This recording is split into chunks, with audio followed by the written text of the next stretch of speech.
Good morning, good afternoon, good evening. And as you can see, I'm no longer in Sri Lanka. I'm in a converted barn in the Cotswolds in the UK. I'm here for a month, which I'm really looking forward to. And I wanted to make this video because of the last 2 weeks. As you know, I really locked in work-wise and health-wise for 2.5 months in Sri Lanka. I was feeling the best I have ever felt, both physically and mentally.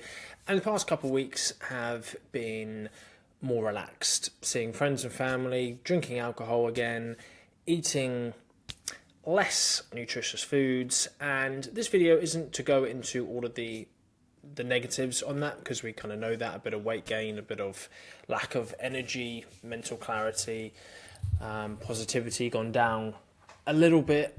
Obviously nothing dramatic, but just different to what it was been like for 2.5 months, where I was in the best shape of my life mentally and physically. So what am I going to do to get back on track? I've got a month and I'm going to do 5 very simple things to lose a bit of the water weight, and probably to lose a kilogram as well. Nothing major, mainly water weight, and to get the mental clarity back and just get into another good kind of block of work and health. So the 5 things. First of all is patience slash a no stress mindset. So I've said before that one of the key differences that I've noticed with achieving a better body and a better mindset is having more patience, turning it into a lifestyle, not doing these yo-yo aggressive 1 month, 2 month diets where we just starve ourselves, we do hours of cardio and it's just miserable, right? So having the patience to know, luckily I'm in relatively good shape already after doing this type of work for the past 6 to 9 months. So I will likely lose this weight probably within a week, but the same concept applies. Even if you had a month to kind of lose this weight, it's being patient and it's not stressing, because you've kind of got this weight and you're not going to be losing it for whatever time period it's going to be. So there's no point in stressing about it. And we know just how bad stress is for the body and the mind, and stress actually makes us put on weight as well. So I used to stress about everything that I put in my body, right? Because I was like, oh my God, I'm already this way. I have to lose this much. If I have this cookie, it's gonna, ruin my gains and all that kind of stuff. But that stress was probably being more detrimental than the actual cookie, for example, right? So it's just having that patience mindset. So in my case, I know that I'm not going to be in good shape for 1 or 2 weeks.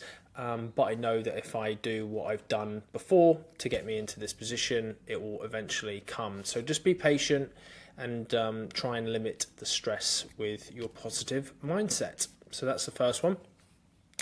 Second, and this is pretty obvious, but it is to cut out processed foods. Now, I was eating some processed foods, some crisps, some other type of stuff, and it would make me crave it more, right? You want to get more and more. But I went 2 months in Sri Lanka without having any crisps, because you get out of the craving cycle, right? With anything.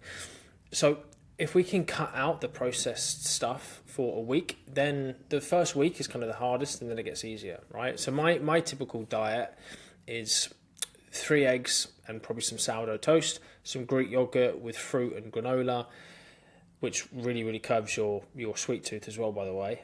A protein shake after the gym, maybe a protein bar, and then just some meat, and then either veg or salad for dinner. And that is pretty tasty stuff, right? And so I'm fine with eating that every day during the week. And then on the weekend, you might switch it up a little bit, right? But the good thing with that kind of stuff is it's nutritious. It makes you feel good, and I'll do a whole other video on this, but once you start to look at nutrition differently, that we don't have to be doing these extravagant meals every single different meal. That's just not realistic. That's just not how humans were designed. We were supposed to have a simple diet and use nutrition as fuel instead of enjoyment a lot of the time. And that's not saying that I don't enjoy my food, but anyway, without going in that rabbit hole, second is no processed food.